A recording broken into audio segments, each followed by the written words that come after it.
가족들끼리 시간을 보내다 보면 그냥 진짜 숨만 쉬어도 돈이 엄청 나가잖아요. 이걸 해결할 수 있는 방법이 하나 있습니다. 저는 1억을 모아본 적 없이 야 요새 1억으로 뭐 하냐라는 생각을 오랫동안 가지고 있었는데 그러다 정신 차려보니까 제 통장 잔고가 계속 제자리이더라고요. 투자를 하든 뭘 도전하든 리스크를 지기 전에 그냥 1억부터 먼저 모아봐라 라는 말은 이미 귀가 아플 정도로 많이 듣는 내용이죠. 한 달에 얼마씩 몇 년을 모아야지 1억이고 이런 계산은 저는 잘 못해서 그냥 제 주변에 빠르게 1억 이상 모으신 분들이 금수저나 뭐 증여받은 거 같은 건 따라할 수가 없으니까 그건 제외하고 바닥부터 시작한 분들 대다수가 지키는 공통점을 찾아냈습니다. 돈을 모은다는 게 쉬운 게 아니잖아요. 이미 잘하고 있는 사람들의 공통점을 우리가 인지하기만 해도 엄청 도움이 되겠더라고요. 어쨌든 1억을 목표로 잡으면 실패해도 5천만 원까지는 모으지 않겠습니까? 오늘 딱 3가지 핵심만 전달드리고 어쩔 수 없이 아끼고 졸라매고 고생해야 되는 게 맞는데 그 과정을 훨씬 쉽게 힘 안 들이고 하실 수 있는 치트키까지 하나 더 추가로 말씀드려보도록 하겠습니다. 벌써 막 돈이 모아진 것 같고 기분이 좋네요.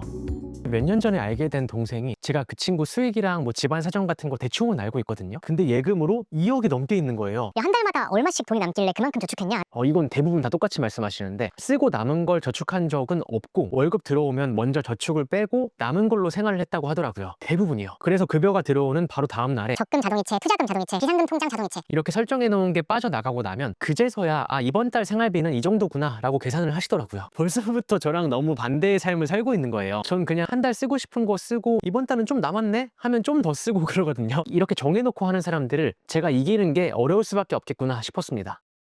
두 번째도 대부분 다 해당되는 내용인데 우리가 뭘 봤을 때 사고 싶은 마음이 들어도 그때 바로 결정하지 않더라고요. 온라인 같은 경우엔 그냥 장바구니에만 넣어두고 다음날에 머리를 식힌 다음에 다시 생각을 해보는 거예요. 그럼 그렇게 뜨거웠던 마음이 당황스러울 정도로 확 식는다고 하더라고요. 만약에 다음날 봤는데도 저건 너무 사야 되는 게 맞지 라는 생각이 들면 그건 진짜 필요한 게 맞는 거니까 정말로 필요한 소비만 하게 돼서 효율도 올라가고 스트레스 받을 일도 없고 너무 좋죠. 근데 저는 이것도 경험해 본 적이 있긴 해요. 운동이랑 독서 같은 것들을 딱 생각이 들었는데 그래 내일부터 한번 해보자 라고 하면 다음날 눈 떴을 때 정말 그 뜨거웠던 마음이 거짓말처럼 확 식더라고요. 저처럼 하면 정말 안 좋은 방법이고 소비에 적용하면 무조건 굉장히 좋은 방법인 것 같습니다.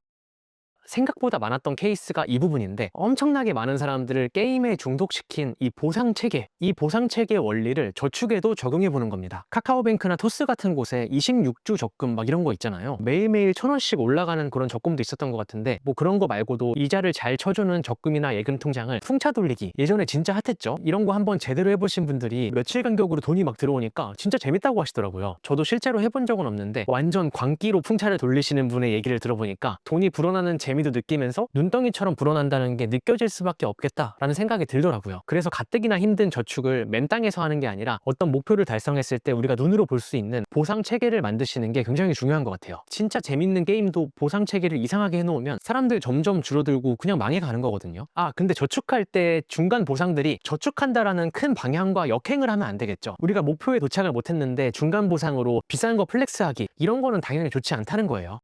어떻게 보면 당연할 수 있는 내용인데 실제로 많이 모은 사람들의 입을 통해서 들으니까 올바른 방법으로 묵묵하게만 가면 다 되는구나 라는 용기 같은 것도 좀 생기더라고요. 역시 쉽게 1억으로 가는 치트키는 없는 것 같죠? 라고 생각하던 차에 이런 저축의 과정들을 힘 안 들이고 추가 저축까지 더 쉽게 할 수 있는 방법이 있는데 그걸 말씀드리기 전에 제가 부자들이랑 얘기하면서 머리를 띵 하고 맞은 게 있어서 그거 먼저 짧게 말씀을 드려볼게요. 사실 저는 이게 제일 충격적이긴 했습니다. 일정 기간을 잡고 돈을 모으다 보면 돈이 나가게 되는 변수가 계속해서 발생을 하잖아요. 진짜 빡세게 하시는 분들은 본인만의 기준을 딱 잡고 아예 타협을 안 하는, 친구들이 불러도 안 나가고 경조사도 참여를 안 하고 이런 분들도 계시더라고요. 이거는 좀 과한 것 같긴 한데 어쨌든 저 사람은 목적지를 향해서 쭉 가겠구나 라는 생각은 들었습니다. 근데 머리를 땅 하고 맞았다고 생각했던 건 그렇게 소비를 안 하시는 스크루지 같은 분들도 거의 다 지키는 한 가지가 있더라고요. 경험의 기회에 있어선 시간이든 비용이든 아끼지 않는다라는 거였습니다. 눈에 보여지는 모든 걸 아끼자 하다 보면 우리에게 배움을 주고 진짜 자산이 되는 그런 경험의 기회들까지 흘려보내게 되는 경우가 많은 것 같아요. 그냥 졸라매고 하루에 10,000원이라도 더 모으자 여기에만 집중하면 순식간에 자신만의 우물에 갇히게 됩니다. 어떤 걸 공부하고 시야를 넓히고 배우는 과정들을 동반하지 않게 되면 그렇게 돈만을 모은 사람이 가장 위험한 것 같아요. 제가 딱 봤을 때 와 되게 존경스럽다, 배울 게 많다 라고 생각이 들었던 모든 분들은 어제의 지식으로 오늘을 살지 않는다 이 개념을 확실하게 갖고 계셨습니다. 작게는 책을 구매하는 비용, 한 달에 $20든 $200든 뭐 필요한 AI를 커뮤니티를 구독하는데 고민하는 분들은 본 적이 없는 것 같아요. 커뮤니티 모임 같은 것도 완전 열려있는 곳은 다른 목적을 갖고 오시는 분들이 너무 많잖아요. 그냥 입장료라고 생각하고 한 달에 50만 원이든 100만 원이든 유료 모임에 나가보시면 진짜 내공이 많으시고 눈빛이 미친 사람들로 가득가득합니다. 하지만 여기서도 내가 그게 필요한지에 대한 점검은 꼭 하셔야겠죠. 안정적인 성향으로 공무원을 준비 중이신 분이 하이리스크 투자 모임에 나가시거나 리스크를 지고 도전해보는 사업가 모임 같은 데 가시면 오히려 더 혼란스러워지시는 거고, GPT 같은 AI 도구도 무료 버전 월 20달러, 월 200달러 가격과 기능이 다 다른데 200달러짜리가 제일 비싼 거니까 그래도 저걸 결제하면 뭔가 달라지겠지? 하는 막연함은 아무것도 가져다 주지 않는다는 거예요. 내가 쉽고 소화시킬 수 있을 만큼 성장했을 때 그에 맞는 걸 먹는 겁니다. 모임이든 강의든 다 마찬가지겠지만 완전 제로 베이스에서 허황된 기대를 가지신 분들이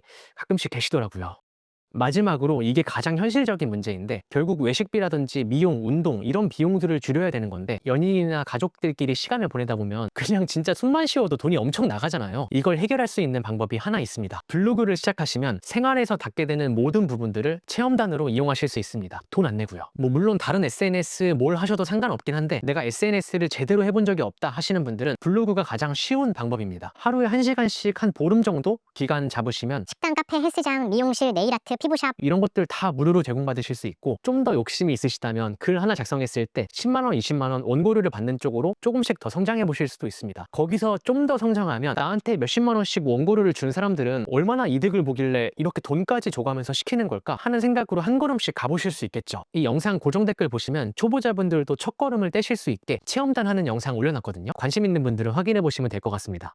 저는 한 10년 정도 자영업을 하면서 살아남기 위해서 SNS를 시작한 케이스입니다. 어떤 제품이나 서비스에 있어서는 자신 있는데 이걸 알릴 스피커가 없으면 점점 망하게 될 수밖에 없겠더라고요. 매출이 확 올라가는 케이스도 결국 어떤 인플루언서가 방문하거나 어디 카페에서 바이럴이 되거나 아니면 애초에 그 자리 자체가 엄청 큰 스피커, 유동인구가 엄청 많은 곳에 비싼 월세를 내고 들어가서 그렇게 된 거잖아요. 본인이나 어떤 부모님들이 굵직하게 한 자리 하고 계셔서 알아서 거래처가 생기고 고객이 막 들어오는 그런 상황이라면 모를까, 저희 같은 대부분의 사람들은 온라인에서 작게라도 돈 안 들이고 내 목소리를 내는 걸 연습을 하셔야 됩니다. 조그만한 가게 하나만 창업해도 마케팅 대행사들이 그런 목소리를 내주겠다고 한 달에 300만 원씩 달라는 연락이 맨날 오거든요. 정말 어려운 시기인데 다들 이 기간에 자신만의 칼을 잘 가셔서 시간이 지날수록 소중한 사람들과 더 좋은 시간, 행복한 시간 많이 보내실 수 있으면 좋겠습니다. 영상 끝까지 봐주셔서 감사합니다. 다들 즐거운 하루 보내세요.